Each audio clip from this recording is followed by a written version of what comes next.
Assalamualaikum warahmatullahi ta'ala wabarakatuh. A'udzu billahi minasy syaithanir rajim. Bismillahirrahmanirrahim. Mari kita mengucapkan puja puji dan syukur kehadirat Allah Subhanahu wa taala yang telah memberikan rahmat dan hidayah kepada kita semua. Dan jangan kita lupa mengucapkan salawat dan salam kepada Nabi kita, Nabi besar Nabi Muhammad sallallahu alaihi wasallam.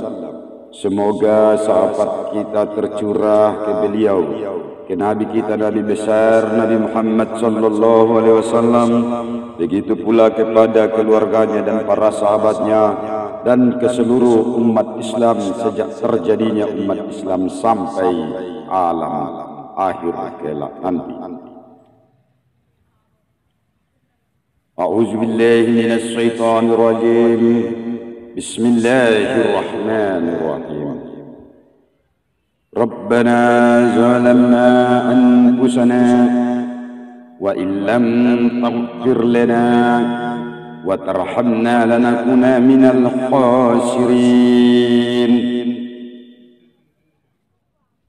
Ya Tuhan kami telah menganiaya diri kami sendiri, dan jika Engkau tidak mengampuni kami dan memberi rahmat kepada kami, niscaya pastilah kami termasuk orang-orang yang merugi. Hadirin dan hadirat, mari kita masuk ke kajian pokok-pokok dasar perbaikan akhlak dalam rangka mengatur tata kehidupan dan penghidupan manusia. Allah telah meletakkan dasar-dasar pokok untuk perbaikan akhlak. Maka apabila manusia dibina atas dasar-dasar pokok tersebut, maka dapatlah diharapkan terciptanya manusia pembangunan sebagai tenaga pendorong bagi pembangunan. Manusia sebagai anggota masyarakat sendiri-sendiri ataupun bersama-sama merupakan suatu kekuatan yang kokoh. Itulah sebabnya Nabi kita dalam melalui pembangunan Islam yang telah menggemparkan dunia, pertama-tama Nabi kita Nabi Muhammad sallallahu alaihi wasallam terlebih dahulu membangun dan membuka mental manusia agar manusia itu menjadi tenaga pendorong bagi pembangunan. Terjadilah kekuatan pokok dan tenaga pendorong bagi pembangunan di atas dunia ini. Apabila tidak demikian, maka kekuatan manusia bisa menjadi kekuatan untuk alat penghancur dan sifat partisipasi menjadi sifat masa bodoh. Dengan demikian maka dapatlah dimengerti bahawa pokok-pokok dasar yang diletakkan oleh Islam dalam mengatur tata kehidupan dan penghidupan manusia selalu menghendaki kemajuan. Akan tetapi agar tujuan pembangunan dan kemajuan itu tidak disalahgunakan oleh orang-orang yang hatinya kotor atau gelap, dalam pembangunan mana jangan sampai mengarah kepada pembangunan kebedaan. Pembangunan kebedaan melulu yang dapat menimbulkan hidup berlebih-lebihan, berebut-rebutan rezeki, berebut-rebutan kedudukan, pengaruh dan kekuasaan. Maka Allah karena itu kaum sufi mengatur sesuatu ajaran untuk memperbaiki tata kehidupan dan penghidupan manusia, agar manusia itu menjadi manusia yang waras, jadi manusia yang ikhlas dalam beribadat kepada Allah Subhanahu wa taala, ikhlas dalam pengabdian melayani masyarakat dan hidup rukun damai, berpartisipasi dalam kehidupan. Ajaran itu menurut istilah menurut istilah ahli sufi dinamakan tahalli dan tajalli. Sistem ajaran ini memerlukan latihan-latihan dan perjuangan dengan tanjakan-tanjakan dari satu ke tingkat satu lebih tertinggi. Ajaran ini pelan-pelan kita pelajari dari tingkat 1 ke tingkat 2 ke tingkat 3 sampai ke tingkat paling tertinggi, yakni dari mensuci bersihkan hati ke tingkat menyinari hati sampai mendekatkan diri kepada Tuhan dalam keadaan tajalli. Sifat-sifat yang menyinari jiwa dan hati. Setelah manusia itu telah melakukan pembersihan hati, harus dibarengi pula penyinaran hati agar hati yang kotor dan gelap itu menjadi bersih dan terang. Karena hati yang demikian itulah yang dapat menerima pancaran nur cahaya Tuhan.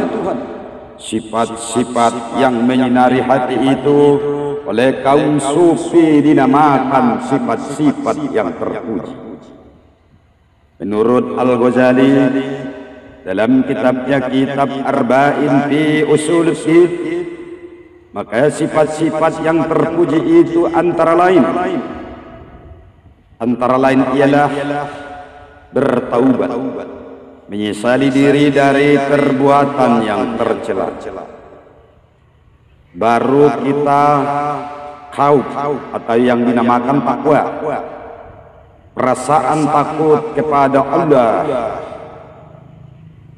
Ikhlas, yang diartikan ikhlas, niat dan amal yang tulus atau suci. Baru kita jangan lupa bersyukur, rasa terima kasih kepada Allah Subhanahu wa taala. Zuhud, hidup sederhana apa adanya. Sabar, tahan diri dari segala kesukaran. Ridha, bersenang diri menerima putusan Allah Subhanahu wa taala.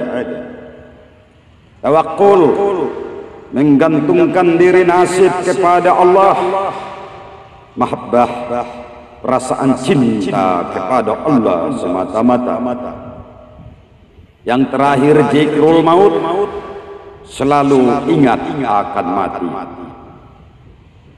Kullu nafsin sa'iqatul maut, karena setiap yang bernyawa pasti akan merasakan mati. Wa innama tuwaffawna ujurakum yawmal qiyamah faman jujiha 'anil nari wa udkhilal jannata faqad asma'al hayatud dunya illa mata'ul ghurur.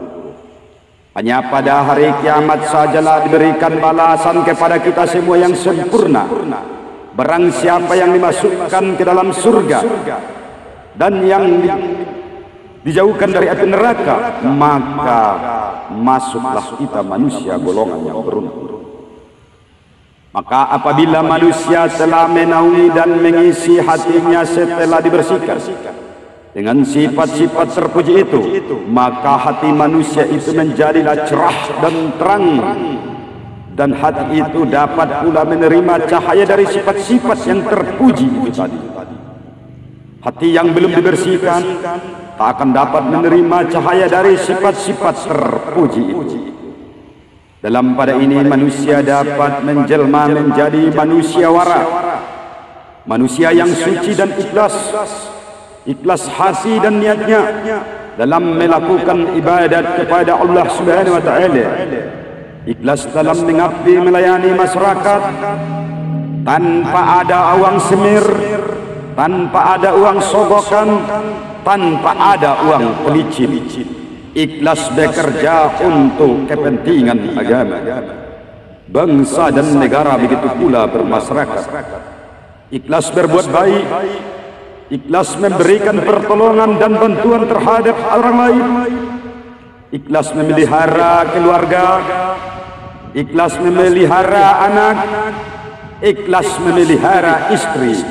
Seluruh hidupmu diikhlaskan dan relakan untuk Allah semata-mata. Manusia yang seperti itulah yang dapat mendekatkan diri kepada Allah Subhanahu wa Ta'ala. Mendekatkan diri kepada Allah. Dalam rangka mendekatkan diri kepada Allah itu perlu dengan tanjakan-tanjakan dari satu tingkat ke tingkat yang lebih tinggi, seperti yang lazim dikerjakan oleh kaum sufi yang merupakan kesempurnaan agama Islam. Kesempurnaan agama Islam itu dicapai dalam 4 tingkat. Yang pertama adalah syariat. Mengerjakan syariat itu diartikan sebagai mengerjakan amal badaniyah.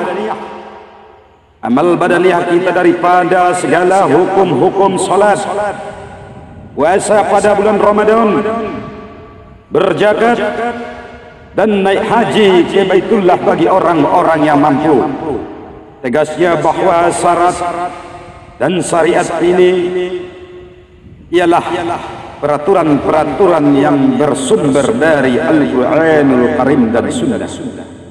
Sebagai dasar pegangan Al-Quran menyebutkan surah Al-Ma'idah ayat 48. Bismillahirrahmanirrahim. Likullin ja'alna minkum sir'atan wa minhaja. Likullin ja'alna minkum sir'atan wa minhaja.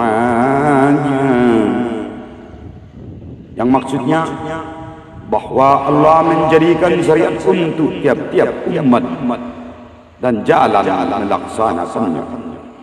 Dalam syariat, apabila seorang mengerjakan salat dan sudah ada wudu, telah menghadap kiblat, bertakbiratul ihram, membaca al-Fatihah, rukuk dan sujud, dan sampai dengan taslim, seorang itu oleh syariat sudah dianggap salatnya telah sempurna. Tujuan utama syariat itu ialah membangun kehidupan manusia atas dasar amar ma'ruf dan nahi mungkar. Syariat membagi makhluk dalam 3 kategori. Yang pertama fardu atau wajib, yang kedua sunnah atau mustabah, yang ketiga mubah atau harus. Selanjutnya syariat membagi mungkarat atas 2 kategori. Yang ke satu haram, yang kedua makruh. Petunjuk-petunjuk tersebut di atas memberi pegangan yang kuat bagi setiap umat manusia untuk dapat pengertian dalam membedakan mana yang baik dan mana yang buruk, mana yang benar dan mana yang salah. Petunjuk-petunjuk itu mengikat manusia sebagai kewajiban moral dalam segala sikap hidupnya. Dalam mengerjakan wajib, sunnah, kebaikan, kebenaran dianggap sebagai suatu kebaikan moral untuk mengerjakannya yang kelak akan mendapatkan pahala dan balasan di surga di akhirat kelak nanti. Sedangkan dalam mengerjakan haram, makruh, kemaksiatan atau kejahatan, semuanya itu dipandang sebagai dosa dan balasannya ialah neraka. Peraturan-peraturan yang diatur oleh syariat seperti tersebut di atas adalah atas dasar ayat Al-Quranul Karim dan Sunnah yang merupakan sumber-sumber hukum dalam Islam untuk keselamatan manusia. Tetapi menurut ahli sufi, bahwa syariat itu baru merupakan tingkat pertama dalam menuju jalan kepada Allah Subhanahu wa Ta'ala. Sebagaimana ilmu tasawuf menerangkan bahwa syariat itu hanya merupakan peraturan-peraturan belaka. Tarekatlah yang merupakan perbuatan untuk melaksanakan syariat itu. Apabila syariat dan tarekat itu sudah dapat dikuasai, maka lahirlah hakikat yang tidak lain daripada perbaikan keadaan dan ahwal. Sedang tujuan terakhir ialah makrifat, yaitu mengenal Tuhan yang sebenar-benarnya serta mencintainya sebaik-baiknya. Syariat ialah pengenalan jenis perintah dan hakikat ialah pengenalan pemberi perintah. Demikianlah maka benar sekali apa yang diterangkan oleh Al-Ghazali. Menurut jalan ini mendekatkan diri kepada Allah memerlukan tanjakan-tanjakan batin. Hal ini perlu mengosongkan batin manusia dan kemudian mengisinya dengan zikir ataupun ingat kepada Allah. Penanjakan-penanjakan itu dimulai dari satu tingkat demi tingkat menuju lebih tinggi. Mari kita masuk ke tingkat kajian tarekat. Dasar-dasar pokok mengenai tarekat antara lain. Yang pertama, sebuah hadis qudsi yang menyatakan adalah aku suatu perbendaharaan yang tersembunyi, maka inginlah aku supaya diketahui siapa aku. Maka aku jadikanlah makhluk, maka dengan Allah mereka mengenal aku. Dalam pada itu, menurut aliran tarekat ini, bahwa Allah itu adalah permulaan kejadian. Yang awalnya tidak ada permulaan, Allah saja telah ada dan tidak ada yang lain sertanya. Dan ingin supaya zatnya dilihat pada sesuatu yang bukan zatnya, sebab itulah dijadikannya segenap kejadian al-khaliq. Maka adalah alam ini laksana kaca yang terang benderang, yang dimana dapat dilihat zat Allah. Itulah dasar widhatul wujud yang menjadi paham ahli tarekat. Selanjutnya mereka berpendapat bahwa kehidupan dan alam penuh dengan rahasia-rahasia tersembunyi. Rahasia itu tertutup oleh dinding. Di antara dinding itu ialah hawa nafsu. Di antara dinding itu adalah hawa nafsu kita sendiri. Tetapi rahasia itu mungkin terbuka, dan dinding hijab itu mungkin tersimbah, dan kita dapat melihat atau merasai atau berhubungan langsung dengan yang terrahasia. Asalkan kita sudi menempuh jalan-jalan. Jalan itulah yang mereka namakan tarekat. Dan menurut firman Allah dalam Al-Quranul Karim surah Al-Jin ayat 16, dan bahwa jika mereka tetap istiqomah menempuh jalan itu, tarekat, sesungguhnya akan kami beri rezeki dan rahmat yang berlimpah-limpah. Pengertian tentang tarekat ini telah banyak diuraikan pada kajian kita yang sudah lewat. Maka pada ruangan ini hanya merupakan tambahan seperlunya. Maka adapun tarekat ialah suatu sistem tarikoh untuk menempuh jalan yang pada akhirnya mengenal dan merasakan adanya Tuhan. Dalam keadaan mana seorang dapat melihat Tuhannya dengan mata hatinya, ainul basirah. Yang demikian ini didasarkan atas pertanyaan Ali bin Abi Thalib kepada Rasulullah sallallahu alaihi wasallam. Fala Ali ibn Abi Thalib qultu ya Rasulullah ayyut tariqati aqrabu ila Allah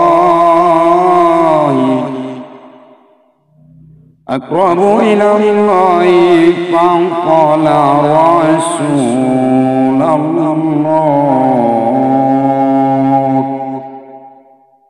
Zikrullah, manakah tarekat yang sedekat-dekatnya mencapai Tuhan? Yang dijawab oleh Rasulullah sallallahu alaihi wasallam tidak lain daripada zikir kepada Allah. Sampai di sinilah kajian kita di hari yang berbahagia ini, dan akan kita lanjutkan nanti kajian ini ke kajian selanjutnya, sebagaimana diuraikan tadi, bahwa dalam menempuh jalan untuk mendekatkan diri kepada Tuhan memerlukan tanjakan-tanjakan dari satu ke tingkat demi tingkat. Maka apabila syariat mewajibkan seseorang menghadap ke kiblat dan sholat, maka tarekat tidak sampai di situ saja. Mari kita akhiri dengan wabillahi taufiq wal hidayah. Wassalamualaikum warahmatullahi ta'ala wabarakatuh. Tunggu di konten-konten berikutnya dan di kajian selanjutnya. Terima kasih atas perhatiannya dimanapun Anda berada. Semoga kajian yang singkat ini bermanfaat.